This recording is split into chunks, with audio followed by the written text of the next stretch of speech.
Hello there, PolishLynx here, and welcome to the Morane crisis. And well, you can see who made it, Mikey. Not the first time we gonna play one of his games. You know, for example, our raffle before in Linux. Let's go. I look at her, unable to speak. Yeah, me too. I just embraced her again. Closed my eyes and looked at her again. Mary, I'm sorry for this morning. I was frustrated and I said. Without replying anything, she kissed me. We embraced once again, and I inhaled her scent. I kissed her neck and her earlobe. She tightened her embrace and rubbed her head against my cheek. I missed you so much, Mary whispered in my ear. We arrived in our hotel here yesterday evening. It's been almost 3 months since we saw each other. It was. Well, that was fast. Mary with closed eyes smiled, and even though I hardly saw in the darkness, I knew that her cheeks were red from the heat. I was catching my breath as I kept stroking her beautiful face. I really missed you, I said, smiling, almost laughing. And she started to laugh too. It was a mixture of exhaustion and delight. Yeah, me too. Did you notice? What? She said, kissing my hand. Notice what? Of course you... Well, maybe we just set our record. Hey? It's really almost a funny situation. She was smiling, and I felt the heat from her face and her body. I'm quite sure we did, she said, her eyes still closed.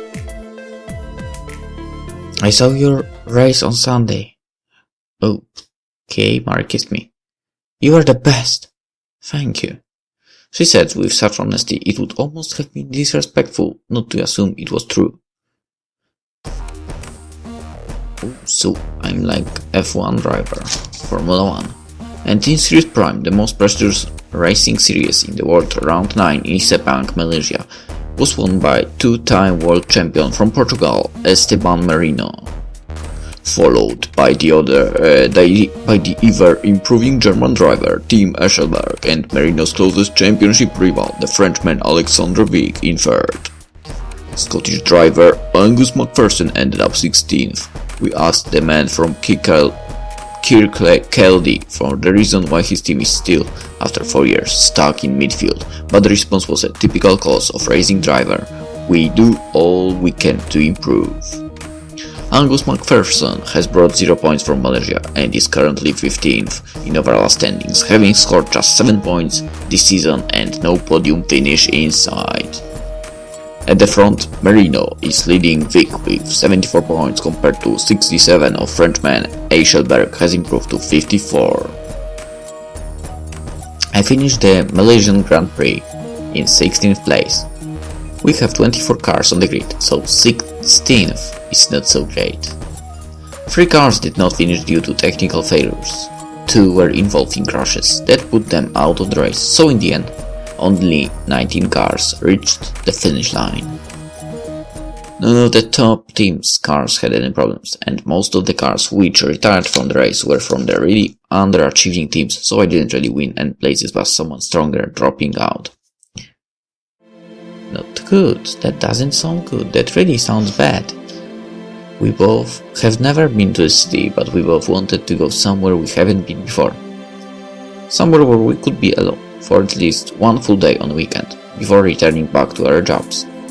It would be better now, because the racing circus had its last Asian race with Malaysia, and we would have our European tracks now. The next race was in Istanbul Park, which is technically on the Asian side of Turkey, but everyone treats it as back in Europe because it's so close. Mary would have to go back to Sicily, as their French-funded research team has their base of operations there for the project she's working on. What project? She's a marine biologist. Okay, you answered my question. And the project concentrates on the effects of how one of the fish which seems to have overpopulated the Mediterranean affects the endangered sea life. I can never remember the name, but it's a small fish with a reddish tail and has some indirect effect on the balance of living environment for crabs. Well, it doesn't really matter because I would have no idea, probably, even if you said the name, what that fish is. Her work is now in Europe, which is really great because last year she was in Brazil on a project and that was really very far, even when we had a race in there in Interlagos. So we decided to make use of the situation as good as we could and to meet her here. And since I would be in Europe for the next 4 months, we promised ourselves to make a few more such weekend vacations, even force it if necessary. Okay, this morning we overslept. We wanted to get up at 8 and be done with breakfast, shower and getting ready by 9, so we'd have the full day.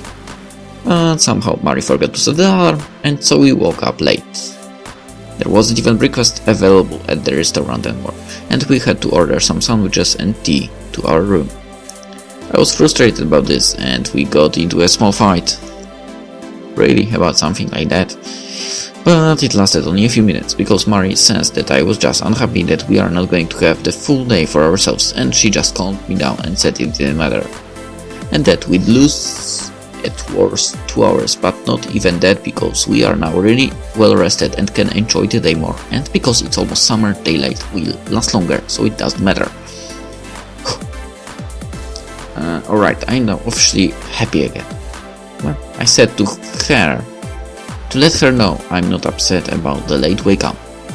I stopped being upset already at the hotel, but I wanted to let her know that now it's not even on the back of my mind anymore.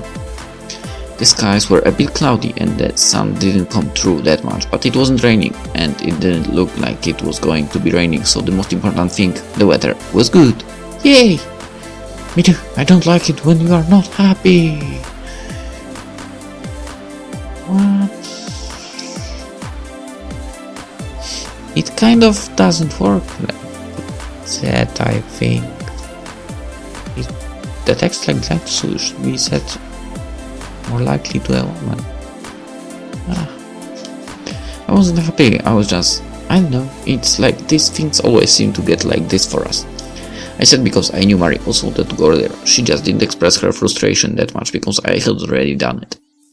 Well, we are healthy and here together, Mary said, smiling as to say we should forget it. Anyway, I'm happy now. Where do we go? I asked. I don't know, Mary said, looking for her map. I looked around the square. Let's go over there. There's something. Can you see? I said, pointing somewhere that caught my interest. There was something with small towers or something in the distance. None of us really knew the city, and although Mary had this small map that came with the tourist guide, we seemed to just want to decide on the spot where to go next. Mary was unfolding the map to locate where we were. And it didn't matter that we would walk together around the city without any real objective. In fact, it was nice. Here it is, I found it. What? I asked Mary, who was holding the map and flipping through her guide at the same time. We are here, and you want to go here, look. She moved towards me to show me the map. Wait, let me get this for you. I took the map from her hand so she could have the tourist guide open. And I was almost in tears when I realized that that's us, here. No one else, and it's her, Mary. We are together. I moved so that I was next to her, so she could see the map, quickly giving her a gentle kiss on her cheek before looking at the map. See, this here. Okay, so, well, we can go here and, well, we'll decide. Wait, is there something you want to see? I don't want to. Nope, actually that's the place I wanted to see. Great. Well, yeah. Mary was looking at me with a mixture of happiness, delight, and love. Okay, it's so nice with you, she said. and I just didn't know what to say, so I folded back the bump and waited until she put away her guide, and then we hugged. After long times separated from each other, we always were like this. We were very attentive to one another's movements and expressions. And I remember yesterday when I waited at the station for Mari, I was really nervous. There was, of course, no reason for that, but I haven't seen her for so long, I couldn't help but feel like that.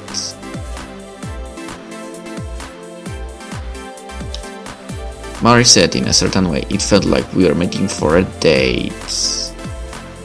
Well, kind of, for sure. Mari, I don't know, I said suddenly as we were walking. I didn't want to set her up in any way, I just wanted to tell her quickly and directly. Oh, I have a bad feeling about this. He will say something stupid. There were a lot of things on my mind, and one of the reasons we wanted to take this vacation was also to talk about what to do next. Both of us were traveling so much. It was becoming a burden. I have a feeling I know what he will say in a second.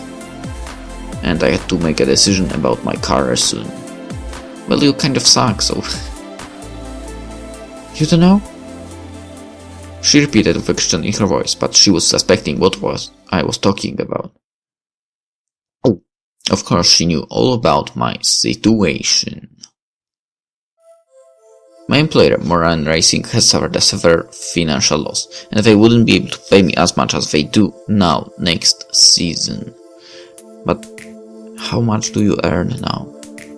I wanna know. And how much would you earn? Because I'm pretty sure it would still be enough. Actually. If I ever decide to have a new season, it was something that has been on my mind.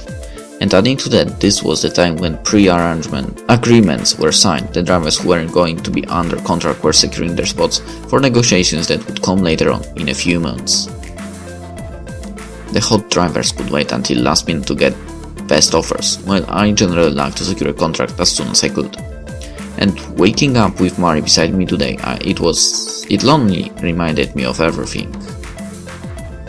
In a good way, I wanted to spend time with her, and we haven't been together lately, and to be honest, the whole lifestyle of us being apart, I really missed us being together so much.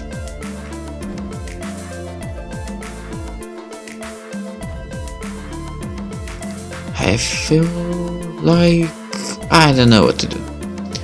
I said, knowing that it wouldn't help, but I couldn't formulate it in a good way. The thought was,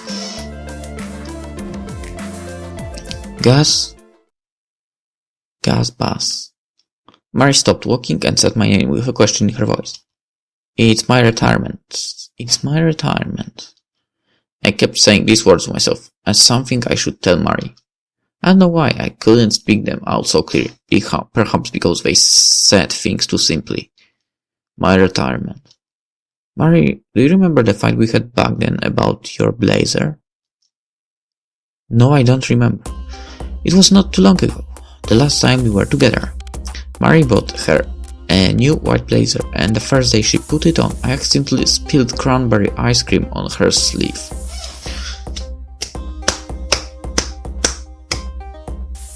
Bravo. She was terribly upset, and even though it wasn't intentional in any way, I just wanted to hand her a spoon of ice cream that I had so that she could taste it. It was not that the blazer would be expensive, or that she really loved it and was looking forward to really wearing it. It was that we were now in that situation and there was nothing I could do to make it better. I felt so sorry for her, and I know that perhaps she also let a lot of her frustration out when it happened, about our situation. I was being criticized a lot by the papers at that time, and she was really upset about that. And then, just by being clumsy and wanting to persuade her to try an ice cream she didn't really want, this happened. And it completely changed the day, and it was the last day before I needed to go to South Africa for the next race. There's a race in South Africa? I don't know. Is there? I don't remember if there is. But, well, I haven't seen any races in a long time, and I haven't played the game in a long time as well. Even at the airport, when she broke into tears and said it was alright, there was this feeling that we have wasted a day, and it still didn't make me feel any better that I ruined her blazer. Yeah, she said, looking at me. I'm so sorry for that. And with that, my eyes filled with tears.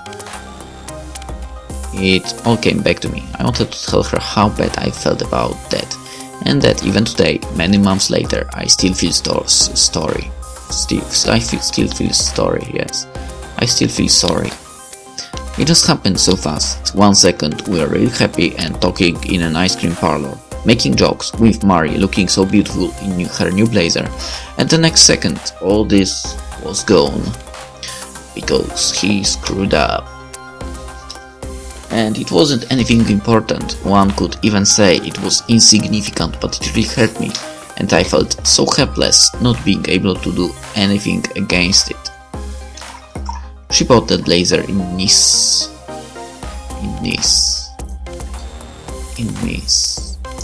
Okay, I remember there was one game from the same person. And we were in the city as well. If I remember correctly, I don't remember the title, and that's bad. I remember the story, We're going on a holiday from Japan to France and Monaco, and we were in Nice. At least that's all I think. I didn't even try to suggest that after a wash the stain will go away. It would be pointless, it wasn't the point. And I never really got the chance to tell her how it made me feel. She didn't want to listen. At the airport we parted with all bad things forgiven. But that was because we love each other. Because parting for a longer time always made us like that. And even though Mari was upset, it didn't matter at that point, when we were at the airport. Still, it was often on my mind, and whenever I thought about it, I felt I wanted to have Mari beside me, to tell her when I was near her. I wanted to hug her and tell her I was sorry. It was a simple sentence, but it meant everything to me. Mari held me as I just couldn't hold it anymore. I am so sorry. I'm so sorry. I didn't mean to do it. I know how you love that blazer and... She held me tight and we stood there for what seemed an eternity.